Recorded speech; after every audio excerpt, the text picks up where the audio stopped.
Hey guys, it's Timmy, and this is Wrestling Unlimited, as it's Friday, and we're here with the Wrestling Wrap-Up. A handful of news brought to you in one easy-to-watch video. As far as today goes, we have 1, 2, 3, 4, 5, 6, 7, 8, 9, 10 stories we're going to talk about. So we've got 10 things we're going to bring to you today. This is going to be a tough one, but we're going to talk about everything we know pertaining to the passing of Jay Briscoe, from the news breaking Tuesday, the ROH tribute show Wednesday, and being there live, all the news that the police have given as far as the car accident itself, updates on the family, and so forth. So we will try to do our best to give you all the information that we have learned over the last 3 days, I want to say. We're also going to talk about the Royal Rumble. We're going to talk about The Rock, Naomi. Last night, the SmackDown venue, Little Caesars Arena, had to be evacuated. Oh, crap. And so much more. Because, again, this is the Wrestling Wrap-Up. Mondays and Fridays, roughly 11 to 11:30 a.m. Pacific. We bring you all the latest news in pro wrestling that you may or may not have heard about yet, but give you a little more context on those stories.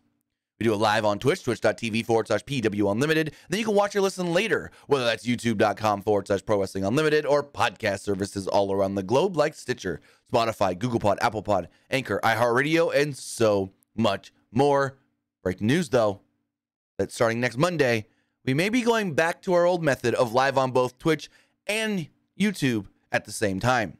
I have to do a little reading over the weekend as far as the Twitch contract I have, because I've seen a lot more doing both again. So I have to see if I'm able to do both. And if so, starting Monday with the Raw 30 show, or the Raw XXX, we live on both Twitch and YouTube. I keep saying Twitch and Twitter for some reason. Or I wanted to say Twitch and Twitter. With Twitch and YouTube, we may be doing the whole live on both again starting next Monday. So I will keep you guys informed on all of that. Probably not Monday morning, because I'm going to take most of Monday.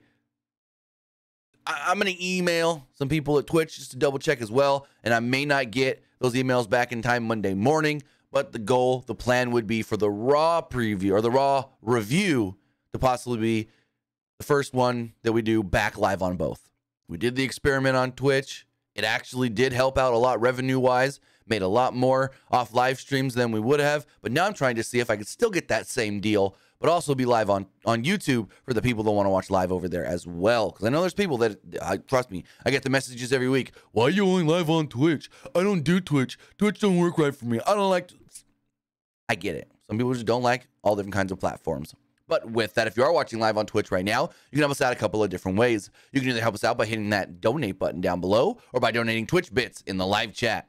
Also, remember, you can help us out by subscribing to the channel one of two different ways. You can either subscribe with a tiered subscription, or you can subscribe with Amazon Prime. Because remember, if you have Amazon Prime, then you have Prime Gaming.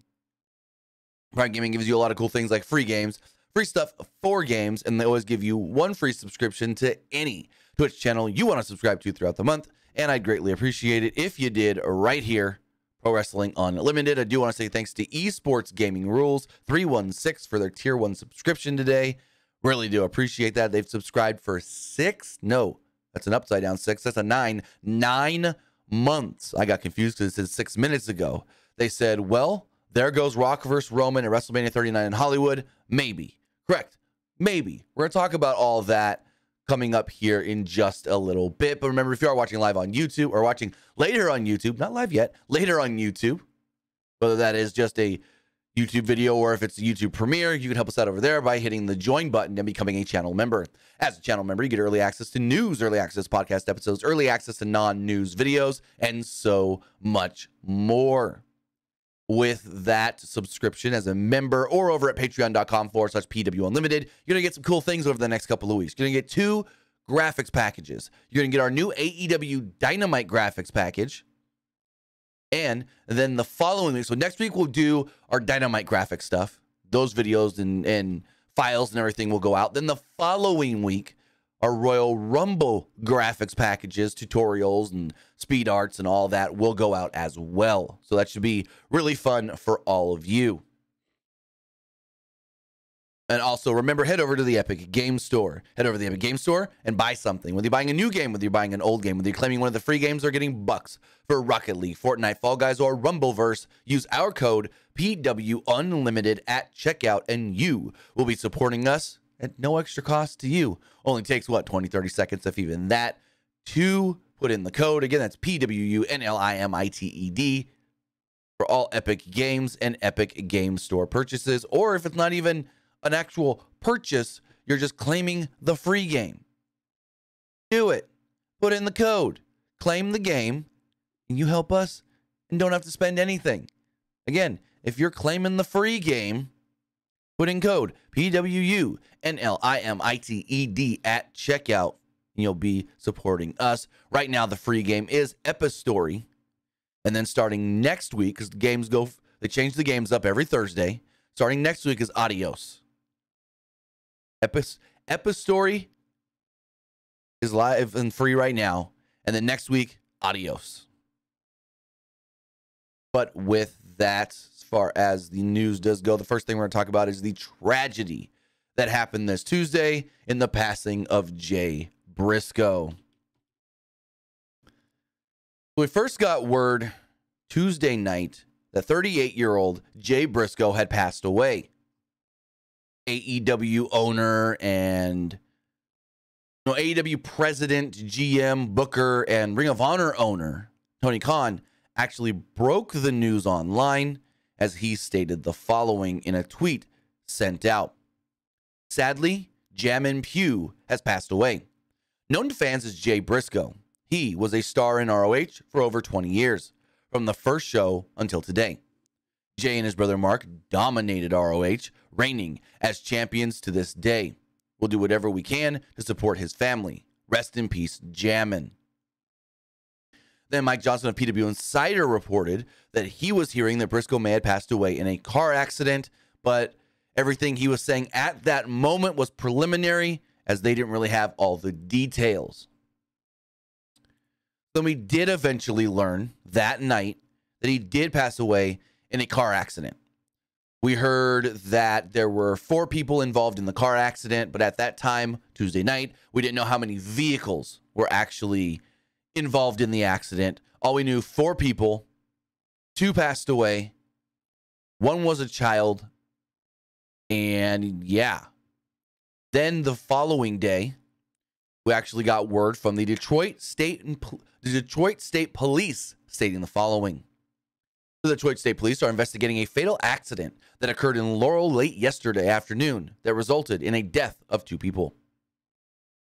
On January 17th, 2023, at approximately 5:09 p.m., a 2019 Chevy Silverado was traveling westbound on Laurel Road, just west of Goose Nest Road.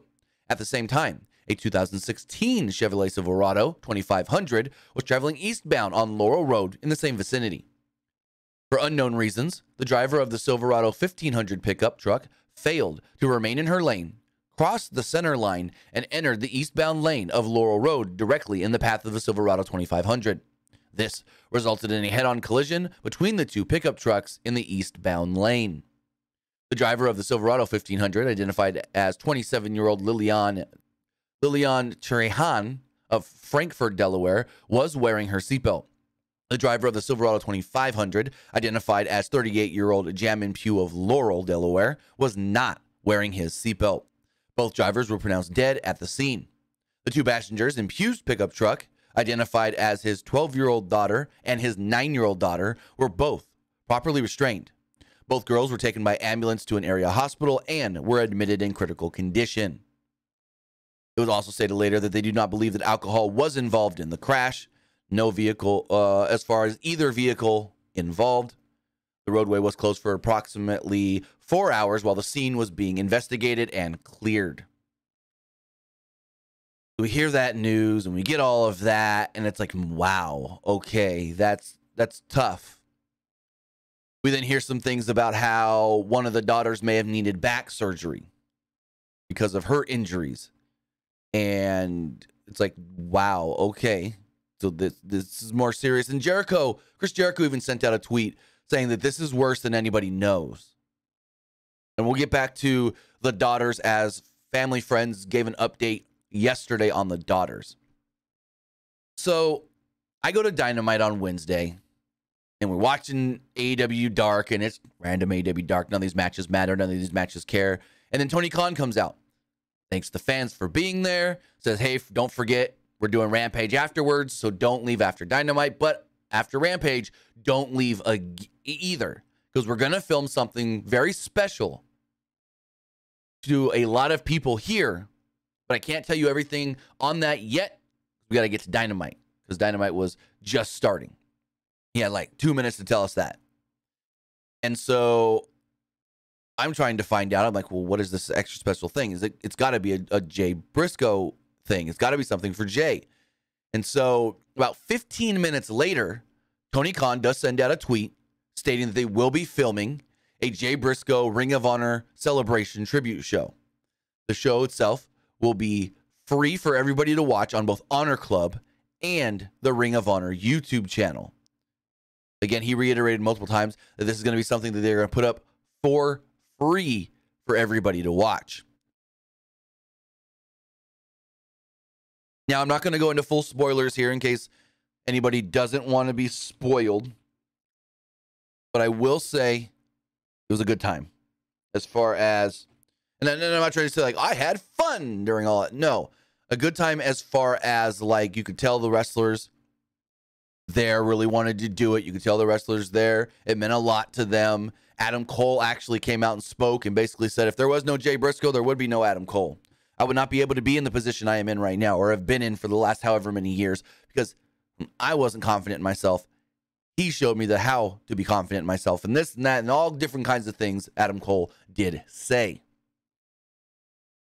There was also a touching moment before the show. I don't know if this is going to be on the broadcast or not, but Ian Riccoboni and Caprice Coleman also spoke about Jay Briscoe, and everybody kept hammering the point of family man, would do anything for and loves his family.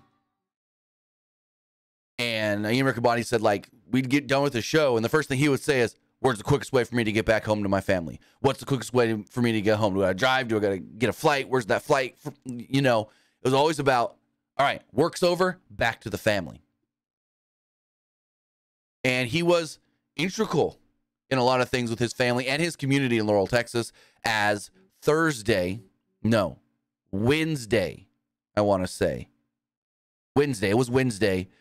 The school board actually made a notion to close all schools in the district for a day of mourning, and then they reopened yesterday. So I will say that the main event of that tribute show was Claudio Castagnoli defending the Ring of Honor Championship against Christopher Daniels, Fallen Angel. Both spoke afterwards, and Claudio actually closed out the entire night of tapings by just saying, and everybody, please make sure you drive home safe. Also, going back to Tuesday for a second, we had learned that there was a segment on NXT with a New Day that actually got changed. So originally, the New Day were set to do a funeral of the it was like a funeral to Pretty Deadly's title shot.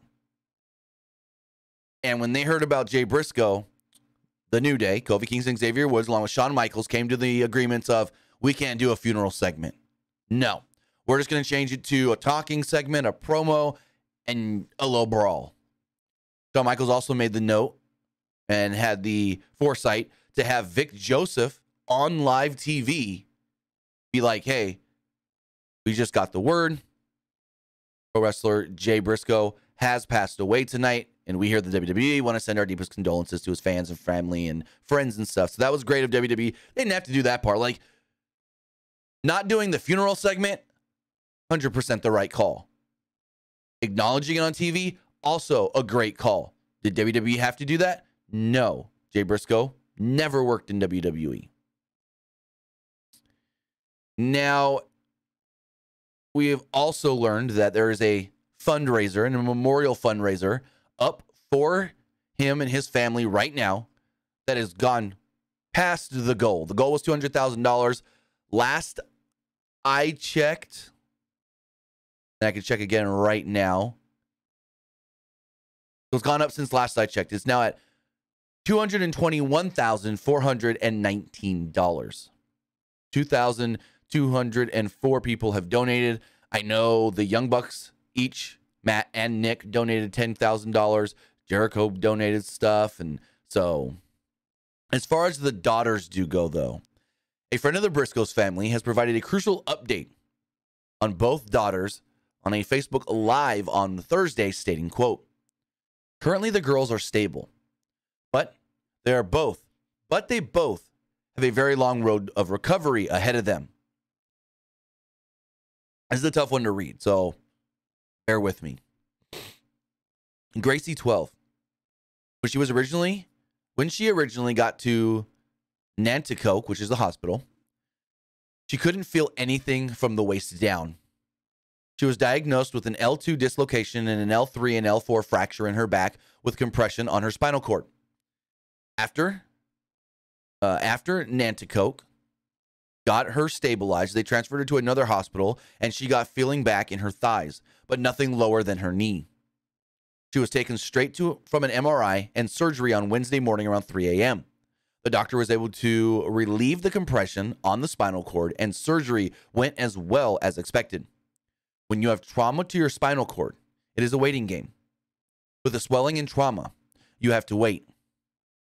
She still has feeling in her thighs, but no movement as of yet. Gracie had tingling in her feet on and off today. Her progress will be a day-to-day basis for months to come. She is bruised up pretty badly, but at this time, no other injuries have been diagnosed. Jaylee was diagnosed with an open tibia and fibula fracture at Nanticoke, where she underwent surgery. They placed an external fixator on and sent her back to the hospital. She has been diagnosed with a C7 fracture in her neck and has been placed in a neck brace, which she will be in for 6 weeks. She also has an L3 and L4 fracture in her back, which can be managed with a back brace for about 12 weeks. She has a right clavicle fracture from the seatbelt, as well as a broken rib on the right side. She has a small left pneumothorax, which is the air between the lung and the chest wall, not inside the lung. They are just monitoring that, as it's not large enough for intervention at this point, which is a blessing. Today, she was diagnosed with a perforated bowel with free fluid in her abdomen. She had some internal bleeding in her stomach area. They knew about it, and they were watching it. And today, they were able to pinpoint it and find out where it was. That surgery went awesome. They got in there and got the bleeding under control and got her on the mend. She went on to the OR for that today. They did a bowel resection, which means they took a little bit of it out. Noting that will have long-term effects. While she was down there, the orthopedics decided to do another washout of her leg, and some manipulation to the bones for better alignment.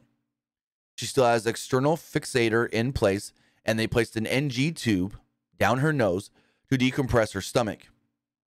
They will take it out tomorrow, and this will allow her to eat. So, yeah, I really don't know much more to say. The girls are, again, like they said, doing as well as they can due to the circumstances. It sounds like all the surgeries have gone well, so that is really, really, really good to hear. So, as far as the Ring of Honor tribute show, many people asked, why did you do it like that and not just make Dynamite a full tribute show? Well, according to Dave Meltzer, that was not allowed. That Warner Brothers Media would not allow them to pay any tributes on Dynamite, really, to Jay Briscoe outside of the graphic at the beginning of the show. And at the end, Excalibur once again stating, Jay Briscoe's family is in our thoughts and prayers and this and that, and a bunch of wrestlers wearing Jay armbands. And we've also learned that AEW tried many times with Warner Brothers Discovery to get Jay Briscoe and the Briscoes on television. We have learned that at All Out, it was not originally supposed to be Wardlow and FTR against the Motor City Machine Guns and Jay Lethal. That was supposed to be the Briscoes. But they brought in the Motor City Machine Guns after the Briscoes couldn't be. So basically what happened was, if you think about it, they probably could have used the Briscoes at the pay-per-view, because even though the shows are ran on Bleacher Report, they've been allowed to use them on the Ring of Honor pay-per-views. But Tony Khan's feeling was that they wouldn't have been able to actually do any sort of build for the match. So that's when they ended up bringing in the Motor City Machine Guns, Alex Shelley, and Chris Sabin instead. It was said that Tony Khan tried multiple times to get the Briscoes on television and tried in every freaking way he could and just kept getting the no. No. No. Dave Meltzer wrote the following. We were told that Tony Khan did all he could for Jay Briscoe at the show, and it seemed his hands were tied in that. Meltzer also had stated that there were times when the Briscoes were brought in to Dynamites with the hopes of, all right, they're here. Let me try one more time. No, they still said no. So they went to a few episodes of Dynamite. I don't know how many, but at least one, if not more. And we're told, hey, we're going to try to put you on the show. No guarantees. As far as the Ring of Honor tribute show itself, we do not know exactly when that will be up on Honor Club or the Ring of Honor YouTube channel. But Tony Khan did state that the goal is to get it up as soon as possible. So if we do hear anything further on the passing of Jay Briscoe, Jammin' Pew, we will have it for you right here. And everything we're hearing is this man was beloved. Yes, he said something wrong online. We've all done it. We've all said something wrong online, and we've learned from it. And that's the thing that I've heard from, or not personally said to me, but seen a lot of people say, yes, Jay knew he said something wrong and immediately learned from it and wanted to learn from it and kept learning from it. So, I mean, right around the time that happened, there was an offer for them to go to WWE. In 2009, those two, Mark and Jay Briscoe, were set to go to WWE. And WWE pulled the offer. I don't know if they would have gone. It sounded like they were interested, like highly, very, really interested. But WWE ultimately pulled the offer. Also, we here at Pro Wrestling Unlimited want to send our condolences to the entire family, all the love that we can and the prayers. Because not only did he pass away this week, next week's going to be really hard on the family. Because his birthday's next Wednesday. He would have been 39 years old. And speaking of birthdays, Mark Briscoe, his brother, who was a year younger than him, his birthday was Thursday. No, his birthday was Wednesday the 18th, the day after he passed. So I can only imagine being like, oh man, what are we going to do for my birthday? What are we going to do for my birthday this week? Like days before, and then get this news and have this happen and be like, yeah, my birthday doesn't freaking matter anymore. So again, we are Pro Wrestling Limited. Want to send out our deepest condolences to all the friends, family, and fans of Jammin' Pew, better known as Jay Briscoe. But as we move forward here, we're going to talk some WWE news, more specifically some stuff that impact the Royal Rumble. Maybe? Yes? No? We'll start with Cody Rhodes. So, according to, and there's two parts to this, which, yeah, I'm just going to lump it all into one. So actually, let me pull up this other. All right. So, we'll start talking Cody Rhodes. So yesterday, WrestleVotes sent out a tweet that stated, quote, asked to source the reasoning behind Cody's Rumble return being announced as opposed to a surprise. Source said it's twofold.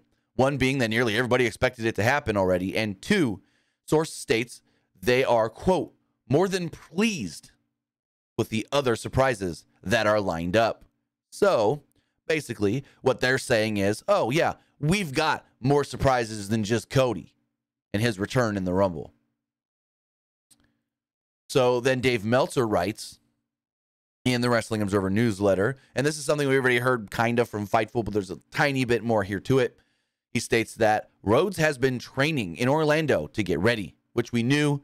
Fightful had previously reported that he trained at the Performance Center with Carmelo Hayes and Joe Gacy.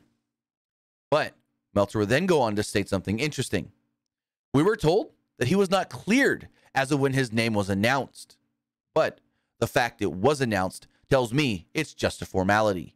So basically, with him not being cleared at the time of the announcement means two things. A, they knew he was going to be fine. He just maybe needed to go see one more doctor to get that final check mark on his to-do list of getting cleared.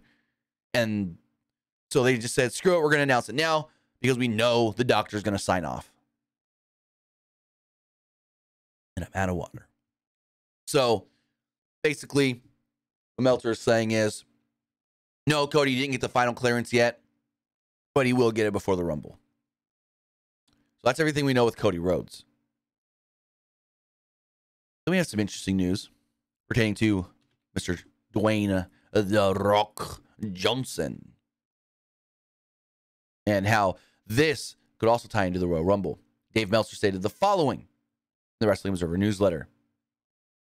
Those close to the situation have noted WWE coming out with new Rock merchandise, but said that it's more related to the 30th anniversary of Raw than anything.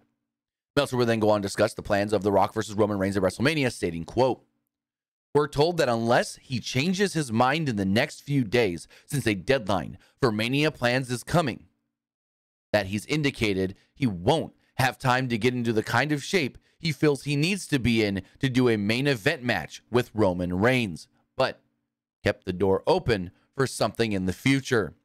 Of course, it's possible that it's something being kept a secret from everyone. WWE has always had a backup direction this year, given that they were aware Johnson was not a sure thing for some time. And as time went on, he didn't agree. They felt the likelihood had lessened. I don't know that he's officially turned it down, but the only indications is that it was considered less likely than it was a few months ago. So there we go. Looks like they're not getting the confirmation they would want from Johnson and his team as far as The Rock confirming or not that he will work the match with Roman Reigns this year at WrestleMania 39. We don't know exactly what that means. And Meltzer even said, maybe I'm being swerved. Maybe other people are being swerved, not being told the correct things. So we'll see where this leads to, but there is the possibility because everyone thought, oh, Rock shows up at Rumble and we set everything up for Roman Rock. Well, if Rock doesn't feel like, and I've seen a lot of people since Meltzer reported this in The Observer, what do you mean not in shape? Rock's always in shape. Look at that man in the gym. I've been told by plenty of pro wrestlers in the past, there is a difference of being always in shape and being in ring shape. There's a difference in always being in the gym, always being jacked out and stuff, and a difference of I've been training to take bumps. I've been training to give bumps. I've been training to do moves and this and that. So we'll see where this all leads to, but as of right now, the likelihood of The Rock wrestling at WrestleMania seems to have dipped a little, but it's still not a for sure no. It's still not a for sure no. I was speaking of somebody that is expected to possibly return sometime soon. We got a little bit of news pertaining to, well, Naomi. As Fightful reported the following yesterday. Naomi, also known as Trinity Fatu, hasn't wrestled since May when she walked out of WWE Raw and was suspended. Fightful has learned a little bit more about her status and how things have went down. Fightful sources have long claimed that not only was Naomi's contract close to expiring at the time of the walkout, but that both sides seemed excited to extend the deal. Specifically, Fightful was told that Naomi was likely headed for the biggest money contract of her career before things got derailed by the situation back in May that led to she and Sasha Banks walking out. There were sources in the fall who claimed that Trinity maintained positive contact with WWE, though we haven't been able to verify that, as it was kept close to the vest if so. In light of the Bloodline acknowledgement ceremony, many are asking about her status. One WWE higher-up that we spoke to also claimed that there had been contact between the two sides and that they're, quote, confident Naomi will be in WWE again. The higher-up did not provide a timetable. Last week on Monday Night Raw, we saw Solo Sikoa and Rhea Ripley go face-to-face, and now everyone's like, oh, Bloodline's got a Rhea problem. Bloodline needs to do something about Rhea, but Solo can't touch her. Oh, wait. Naomi could. Naomi could. That's why people think that Naomi could be returning next week, because not only do they have the Bloodline acknowledgement ceremony, where the Usos said every generation of the Bloodline will be here, but Usos are defending their tag titles, so maybe they need Trin or Naomi to be in their corner just in case Rhea tries to get involved, because we've seen it before. Rhea helping Judgment Day. So it's the same thing we've heard for months now, basically the last 2 months. Oh yeah, we expect Naomi to be back. Oh yeah, she's been in contact. Oh no, we don't know when. So it is and isn't a story at this moment. What is the story though is that the venue that will hold SmackDown tonight, the Little Caesars Arena in Detroit, well, it had to be evacuated last night due to an ammonia leak, as the Detroit News reported the following. Little Caesars Arena in downtown Detroit was evacuated after an ammonia leak in the building, city officials said. The incident was reported in the venue's basement around 3:15 p.m., said James Harris, the Detroit Fire Department Chief of Communication Relations and Public Information Officer. Firefighters, a hazmat specialist, and medics responded to the scene. 2 men believed to be in their 20s who had been near the leak suffered chemical burns, Harris said. Both were transported to Detroit Receiving Hospital with minor injuries. Other details, including what caused the leak, were not released. The leak was contained by us, Harris said from the scene. Little Caesars Arena did their due diligence. They went into action, and the situation will be mitigated shortly. Arena representatives did not immediately respond to a request for comment. No events were scheduled at the venue on Thursday night yet. WWE SmackDown is slated for Friday, according to the website. So yes, SmackDown will be in the Little Caesars Arena tonight, and we haven't heard anything on if this ammonia leak is changing that. WWE hasn't said anything. Nobody that I know, because I know one person going to the show, they haven't heard anything as far as getting any sort of a notification on a change. So it looks like everything was taken care of, and I hope everything is good to go for SmackDown tonight. Again, we haven't seen or heard any changes, and I would assume since it happened yesterday afternoon, they worked all night to get everything mitigated and taken care of. But as we move forward, we're going to talk about the tag team title situation in WWE. As we've learned recently by watching Raw and SmackDown, that they're not, quote unquote, just for sure splitting the belts up, but they're treating the Usos as one team with 2 different belts. Unlike Roman, who's being treated as one man with 1 belt-ish. According to Dave Meltzer in the latest Wrestling Observer newsletter, he did write the following. The idea right now on the tag team front is that there are 2 sets of belts. The Usos are champions, but that Raw and SmackDown, their belts are different. This is a new Paul Levesque move, and it does allow the Usos to lose 1 set of the belts, yet keep the other. It was explained to me that the hope is to make fans think it's more likely somebody beats them for one set of the belts. Now, I've said this for the last couple of weeks now. They shouldn't lose either, but I do like that they're acknowledging that they have 2 different titles, that they have a Raw tag titles and they have SmackDown tag titles. So, I mean, it's okay to defend both at the same time. Cool, whatever. But I'm so happy now that they're treating them as 2 different belts. Now, again, Meltzer stated that the hopes is to make fans think that they can get beat. I don't think they should. I don't think they will, at least not before WrestleMania, if everything we're hearing is true, that they will be challenged by Sami Zayn and Kevin Owens at WrestleMania. I don't think they should lose until then. If they lose at WrestleMania, awesome, that's the right call. If they don't, I still don't think they should lose. Like, if they're to beat Kevin Owens and Sami, cool, whatever. But if they lose at least once, then that's kind of like, is it really that big of a deal that they're beating the Usos? Because the Usos just lost like a month ago. We'll see where it goes. Maybe Judgment Day beats them. Excuse me. Maybe Judgment Day beats them for the titles on Monday's Raw. We do know that starting tonight, there's going to be a tag team tournament to determine the new tag team #1 contenders on SmackDown, which is interesting that WWE is not advertising that on their website right now, because we do know the match taking place tonight, yet, oh no, they are acknowledging it now. For some reason, I didn't see it earlier. And we'll talk about SmackDown for tonight as we get going later here at the end of the show.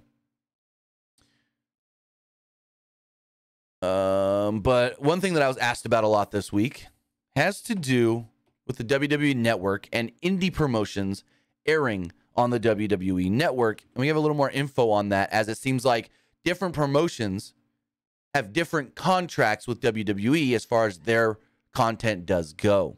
It's not like all indie promotions are just whoop, swoop, gone. Dave Meltzer wrote it in the... So let me go back first. On January 17th, it was revealed that independent wrestling content would be discontinued on the WWE Network from both Progress and ICW. This then led to fans thinking if all independent content would be pulled, but that's not the case as of right now, as Dave Meltzer wrote the following. I'm going to butcher this name. Seo Young said that their content will remain on Peacock and the WWE Network, saying that the Progress and ICW deals are different in terms of their contracts. So there we go. WXW will still remain on the WWE Network and Peacock, but Progress and ICW are being pulled. Now, we don't know if they're being pulled for now and then they're work a new deal to get back on there, or if they're just being pulled for good and they're not eventually going to work a new deal to get back on there. That we don't know, but we do know that different indie companies do have different deals with WWE, and so that's why, again, Progress and ICW are being pulled, but not WXW right now. Could WXW eventually get pulled? For sure, yeah. Could Progress and ICW get put back on there? 100% if they come to a new deal. But as right now, it's getting pulled. And the final news story we do have to talk about, it's a little quick one. CM Punk. Everyone always asked, what's going on with Punk? Well, nothing can really go on with Punk for at least a couple more months, as he's still recovering from injury, as Dave Meltzer wrote the following on Punk's status in the latest Wrestling Observer newsletter. We're still months away from when Tony Khan will have to make a call regarding Punk. It's not the easiest call because of all that happened, but Punk was a ratings draw, and ratings are weaker than before, generally, even if there's positive house show movement. Right now, from the Punk side, the belief is that Tony Khan has put Punk on ice for now, as there are no ideas to use him that have been presented, but no talk at all of late to release him either. So with that, basically it's, we ain't got to do nothing until you're cleared from your injury. Then we'll make the decision of, do we keep you or do we send you away? Do we let you go? Do we release you? Do we get out of this deal? Right now, there is really no update other than they're waiting out the injury. I know there was a recent report, I can't remember, I think it might have been from Meltzer, basically stating that hopefully once Punk is cleared, that maybe fences could be mended and all could be better, and then he could just return with no problems, no issues, no gruff. But that we will continue to follow the story of CM Punk, his status with AEW, his injury recovery, and if anything comes of it, and win, because something is going to come of it. It's either he's cleared from injury and he's back in AEW, or he's cleared from injury and AEW's letting him go. So there's going to be some sort of an end game here, whether it's he's staying or he's going. But with that, guys, that's everything I've got here for the wrestling wrap-up. That's going to wrap up the wrap-up, as I usually say. Tonight is Friday Night SmackDown. We'll be live right here on Twitch, twitch.tv/PW Unlimited, talking about that whole show as well. Two things have so far been announced for tonight's Friday Night SmackDown. Let's pull that up on the screen just to show you guys right here. So first off, we do know that there will be a contract signing ahead of the Royal Rumble, the match, the Universal WWE Undisputed Heavyweight Championship, Kevin Owens and Roman Reigns. Also, a tag team tournament will kick off tonight as the team of Sheamus and Drew McIntyre will be taking on the Viking Raiders in a first-round matchup. The winners of this tournament will ultimately challenge the Usos at a later date. We don't know when, but at a later date for the SmackDown Tag Team Championships. With that, guys, that's everything we got for you today. I want to say thank you for everybody that watched live, twitch.tv/PW Unlimited, or everybody that watched or listened later, whether that's youtube.com/Pro Wrestling Unlimited or podcast services all around the globe like Twitter, like Stitcher, Spotify, Google Pod, Apple Pod, Anchor, iHeartRadio, and so much more. With that, guys, I'll see you back here tonight for SmackDown. Have a great night. We'll see you next time. Have a good one, guys. Maybe I do a Rampage review since I was there, even though I already talked it on Wednesday. We'll play it by ear.